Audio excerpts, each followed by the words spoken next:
ప్రేక్షక అభిమానులకి, మీడియా మిత్రులకి, శ్రీకాకుళం ప్రజలందరికీ, ఈ ఫంక్షన్కి విచ్చేసిన మీ అందరికీ నా నమస్కారాలు.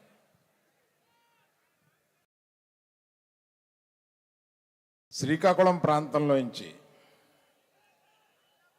ఒక కథ తీసుకొని ఆ కథ ఆధారంగా మేము ఒక సినిమా తీసి అది ఒక పెద్ద సినిమాగా మారి మేము దీన్ని ఆదరించిన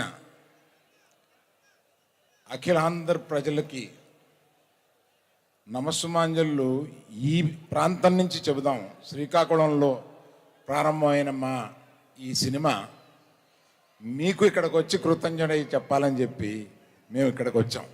మేమందరం మిమ్మల్ని చూసి వెళదామని. మంది ఇక్కడ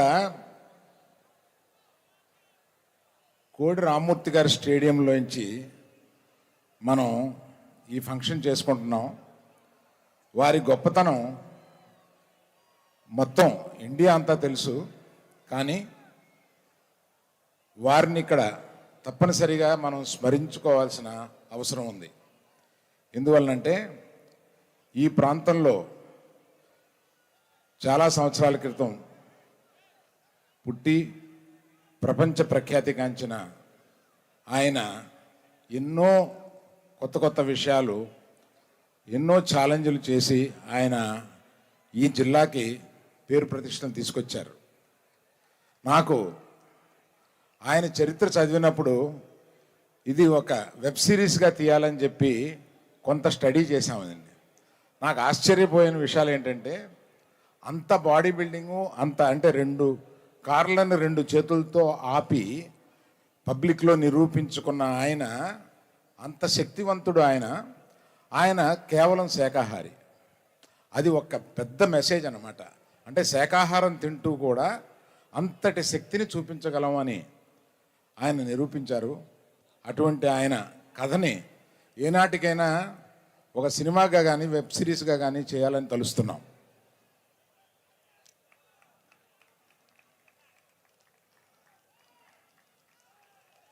థ్యాంక్ యూ అండి.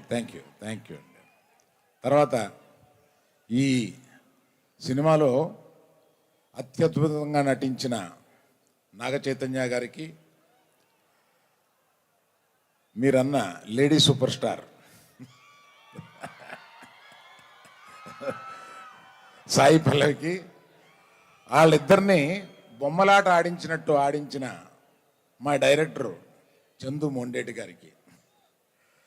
చందు మొండేటి గారు అలా తెలియనట్టుగా అమాయకత్వంగా అలాగా ఉంటారు, కానీ ఆయన కలంలోంచి వచ్చే ప్రతి అక్షరం, ఆయన మేధస్సులోంచి వచ్చే ప్రతి షాటు మనల్ని ఇవాళ ఉర్రు తొలగిస్తుంది. అటువంటి మేధస్సు కలిగిన ఆయన చాలా సైలెంట్గా, ఏమీ తెలియని అమాయకత్వంగా ఆయన కూర్చుని ఉంటారు. ఆయనకి ఈ స్టేజ్ పూర్వకంగా నేను సరదా కృతజ్ఞతలు చెప్పుకుంటున్నానండి. Thank you sir, thank you very much. ఇలాగా ఇక్కడికి రాని వాళ్ళు, మ్యూజిక్ డైరెక్టర్ దేవిప్రసాద్ గారు, ఎడిటర్ నవీన్ నూలి గారు, మా శ్యామ్ దత్ గారు, కెమెరామ్యాన్ గారు, వీళ్ళందరూ ఉన్నారు.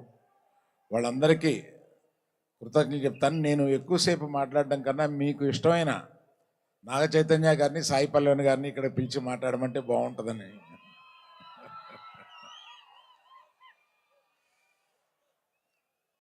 దీని తర్వాత ఎవరిని పిలవబోతున్నావు నువ్వు? సరే, మనల్ని అందరినీ బొమ్మలాట ఆడిస్తున్న చందు బండేడి గారిని రమ్మని, మీ తరపున మీ ఫీజు కొంత నాకు ఇచ్చేయండి. చందు మొండేటి గారిని రమ్మని పిలుస్తున్నా.